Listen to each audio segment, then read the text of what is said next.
Assalomu alaykum hurmatli fuqarolar. Biz mana Xo'jaobod agrobankdan keldik. Hozirda bizga biriktirilgan Manak fuqarolari Manak PF'damiz. Sizlarga bankimizdagi mavjud kreditlarimiz to'g'risida amal berib o'tamiz. Hozirda bizda ishsiz fuqarolarga o'zini-o'zi band qilgan holatda kreditlarimiz mavjud. Bu kreditlarimiz 5 million so'm, 17 million so'm hamda 50 million so'mlik kreditlarimiz bor.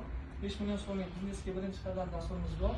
Bu 1 yil muddatga beriladi. Ayollarga 23%, erkaklarga 25% stavkasi, yillik foiz stavka bilan ajratiladi.